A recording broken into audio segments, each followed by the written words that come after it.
नमस्ते. घरोघरी रुचिरामध्ये तुमचं खूप खूप स्वागत आहे. तर आज आपण एक नवीन रेसिपी पाहणार आहोत. तर आता मी भाजी बनवण्यासाठी इथे मी कढईमध्ये तेल घालून घेतलेलं आहे. तेल आपलं गरम होईपर्यंत आपण इथे फोडणीसाठी लागणारं साहित्य तयार करायचं आहे. इथे मी एक कांदा घेतला आहे. आता हा मी बारीक चिरून घेणार आहे.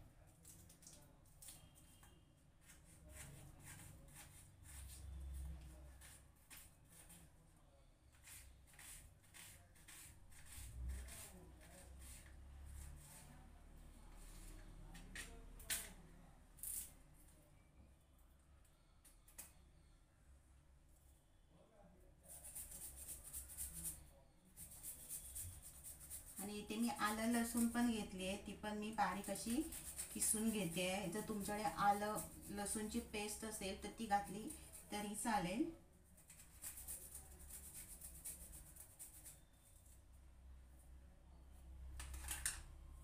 आता आपलं तेल गरम झालंय, त्याच्यामध्ये आपण कांदा घालून घ्यायचा आहे बारीक चिरलेला. आणि मी कढीपत्ता घेतलाय, कढीपत्ता आणि आलं लसूण याची आपण फोडणी द्यायची आहे.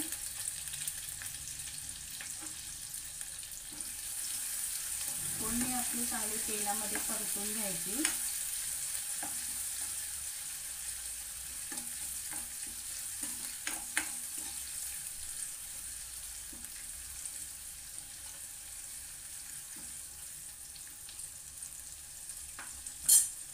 आणि इथे मी हे कांदा खोबऱ्याची चटणी वाटून घेतलेली आहे. आता ही चटणी मी कशी तयार केली आहे त्याचं मी व्हिडिओ तुम्हाला अपलोड केलेले आहे. तिथे घरोघरी रुचिरा या चॅनलवरती जाऊन तुम्ही पाहू शकता. आता याच्यामध्ये मी मसाला वगैरे काहीच घातलेला नाही. फक्त कांदा आणि ओलं खोबरं भाजून घेतलं आणि त्याची चटणी वाटून घेतली. आता ती मी ह्याच्यामध्ये मिक्स करणार आहे.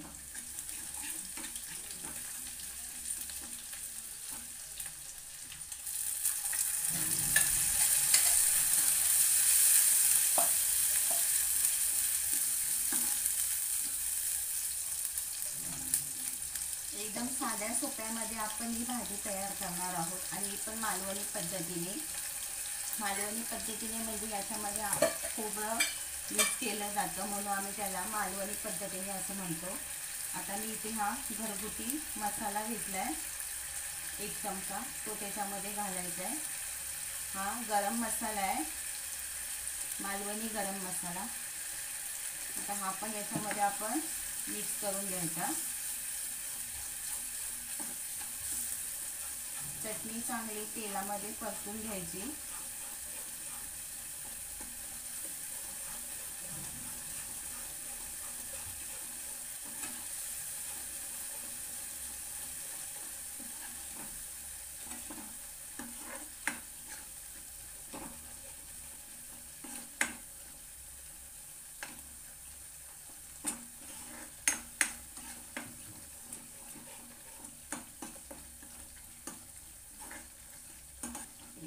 चटणी आपली ना छान अशी तेलामध्ये परतून झाली आहे. बघा कलर पण खूप छान असा त्याला आलेला आहे.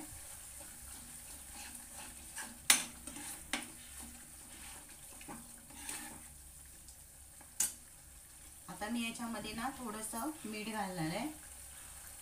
चवीप्रमाणे मीठ घालायचं.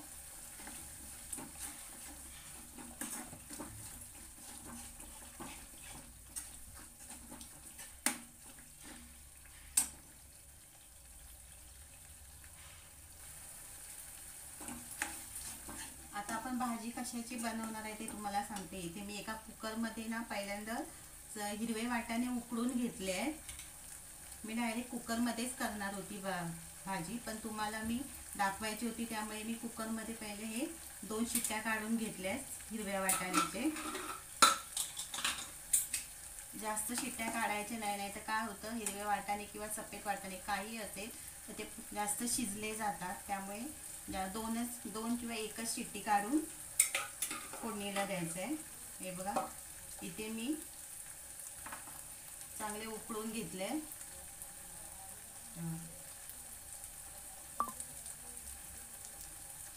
याच्यामध्ये ना मिक्स करायचं आहे आणि याच्यामध्ये मी पाणी जे उकळून घेतलेलं आहे ना तेच घालणार आहे.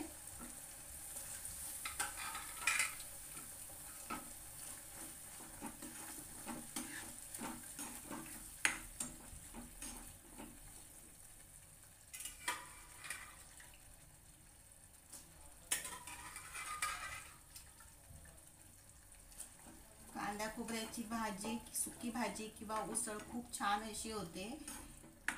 तुम्ही या पद्धतीने कधी केला नसाल ना तर नक्की करून पहा. आणि तुमच्याकडे जो मसाला असेल ना तो तुम्ही घातला तरी चालेल. मालवणी मसाला काही जणांकडे नसतो, प्रत्येकाकडे त्यांच्या पद्धतीचा मसाला असतो. कोणाकडे कांदा मसाला तर कोणाकडे मालवणी मसाला, असं कोल्हापुरी मसाला असं बोलतात ना, ते मसाले असतात. माझ्याकडे मालवणी मसाला आहे म्हणून मी घातला आहे, पण तुमच्याकडे जो असेल तो तुम्ही त्या भाजीमध्ये किंवा उसळमध्ये घालू शकता.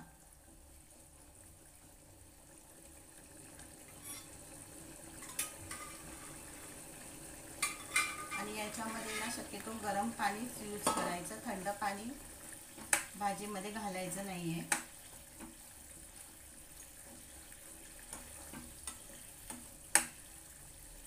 त्या भाजीला जास्त वेळ लागणार नाही आहे, कारण आपण हिरवे वाटाणे उकडून पहिल्यांदाच घेतले, त्यामुळे जास्त वेळ लागत नाही. पहा इथे आपल्या भाजीला लगेच उकळी आलेली आहे. आता मी 2 मिनिटं जरा असे परतून घेते अशी, आणि नंतर आपण त्याच्यामध्ये पाणी घालायचं आहे.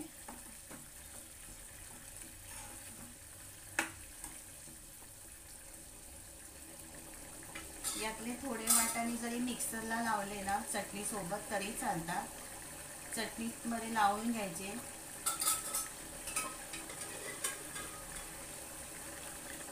आता मी याच्यामध्ये जे कुकरमध्ये गरम पाणी आहे ते मिक्स करणार आहे.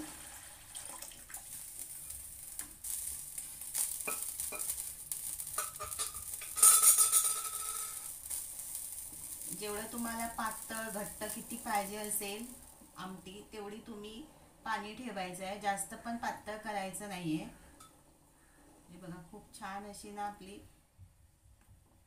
हे बघा तरी आली आहे.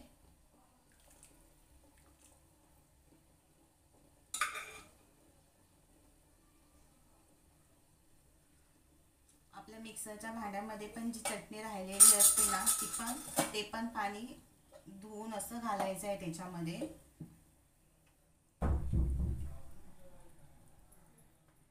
आता मी ती मिक्सरची चटणी वाटली होती त्याचं पण पाणी याच्यामध्ये मिक्स करणार आहे बघा.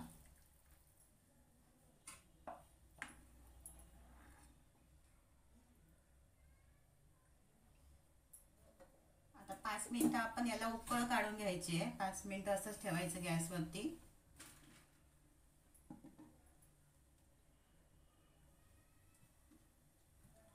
याला उकळी यायला सुरुवात झालेली आहे, कारण आपण याच्यामध्ये गरम पाणी मिक्स केलं होतं ना, त्यामुळे लगेच याला उकळी येते आणि लगेच हे शिजले पण जातात. जास्त शिजवायची गरजच नाही. जसं मी तुम्हाला सांगितलंय कुकरमध्ये आपण शिजवून घेतलेले आहेत. खूप छान होते उसळ याची. याच पद्धतीने ना सफेद वाटाण्याची उसळ केली तरी ती पण खूप छान होते.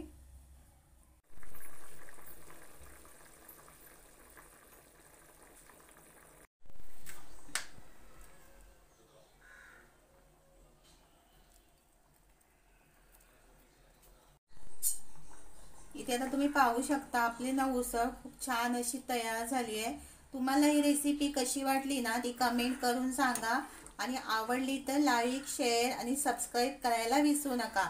परत आपण भेटणार आहोत नवीन रेसिपी सोबत. तोपर्यंत बाय बाय.